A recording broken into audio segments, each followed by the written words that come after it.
O Consello das Comunidades Europeas, no ano 1992, tendo por obxecto a conservación, a protección e a mellora da calidade do medio ambiente, redacta a Directiva 92/43/CEE do Consello relativa á conservación dos hábitats naturais e da fauna e flora silvestres.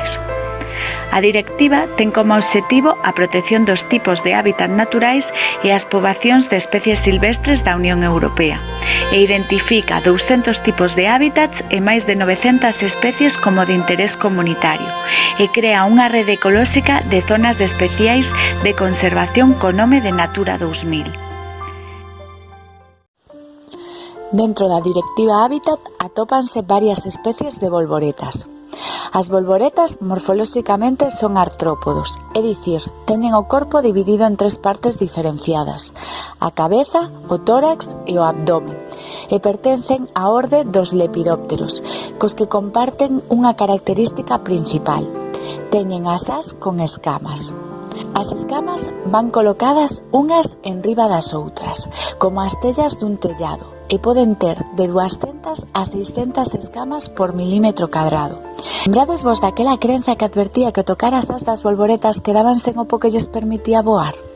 Pois en realidade ese po eran as escamas da bolboreta, que cumplen diversas e importantes funcións, como por exemplo, melloran o voo, manteñen a limpeza debido a unha capa que evita que se acumule a auga, axudan a manter a temperatura, xa que precisan ter unha temperatura corporal de 30 grados para poder alzar o voo, axúdanlle tamén a defenderse dos depredadores polas súas cores e debuxos que lle permiten camuflarse, etc.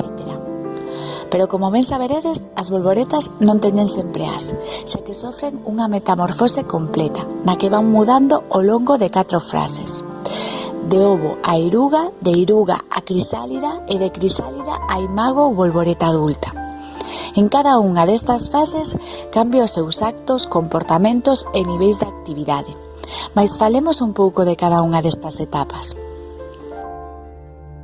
A etapa de ovo comeza coa reprodución nunha femia e un macho. A femia deposita os ovos na planta nutricia, da que se van a alimentar as eirugas cando nazan.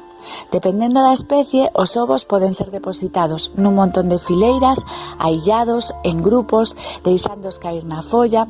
Cada especie deposita ovos con forma e cor propios. Na segunda fase, rómpese a casca do ovo e nace a eiruga. Esta comezará a alimentarse da planta nutricia. Polo seu gran apetito é denominada como máquina de comer e medra moi á presa, mudando de pel de 4 a 6 veces. Durante a muda, a eiruga deixa de alimentarse e de moverse. Isto repítese ata que chega un momento no que deixa definitivamente de alimentarse e busca un lugar onde crisalidar, formando un cásulo tecido por ela mesma onde se refuxa durante este período. Despois dun tempo de desenvolvemento, xeralmente entre 2 e 3 semanas, excepto naquelas especies que hibernan neste estado que pode chegar hasta os 2 anos, rompe a crisálida pola zona que recubre a cabeza e sae dela con esforzo a bolboreta, que trepa ata un lugar onde poida repousar e segregar unha sustancia que lle permite en 1 ou 2 horas adquirir a rixidez necesaria para poder voar. As bolboretas adultas aliméntanse chuchando o néctar das flores coa súa espiritrompa, unha estrutura bucal extensible evolucionada a partir de algunhas das pezas bucais articuladas típicas dos insectos. O sentido do gusto dunha mariposa atópase na parte inferior das súas patas. Aí están localizados os seus órganos gustativos. Deste xeito pode determinar se a folla donde se para é a que está buscando.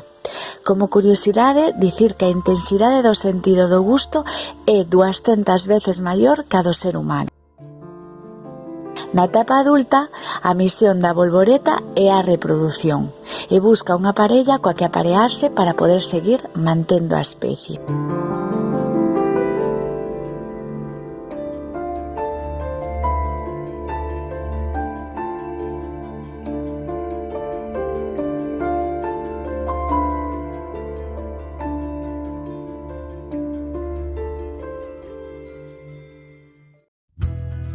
É comunmente coñecida como doncela da nai selva, por ser esta a planta da que depende a súa alimentación.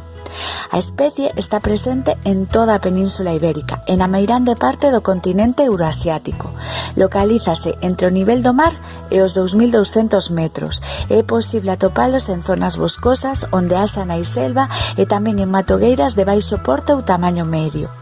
O seu tamaño oscila entre os 30 e 45 milímetros e como case todas as bolboretas, a femia é xeralmente algo maior.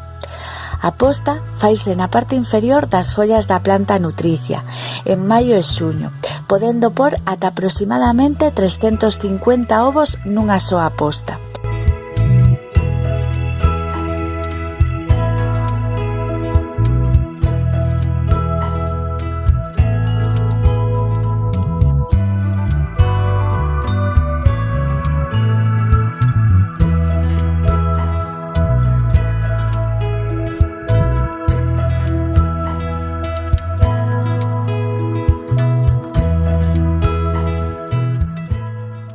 As larvas nacen aos 10-15 días aproximadamente e comezan a comer as follas da nai selva.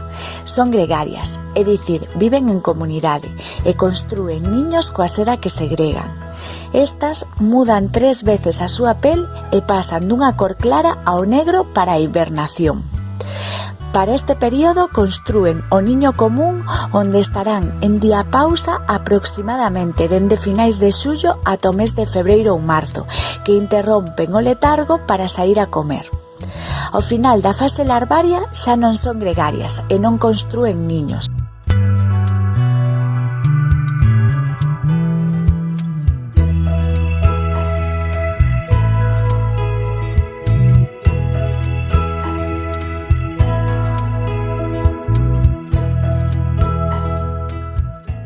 Para o mes de abril finalizan o seu desenrolo e, como ocorre con outras bolboretas, os machos emerxen uns días antes que as femias, localizándose en territorios á espera de que apareza unha bolboreta femia recén emerxida coa que copular.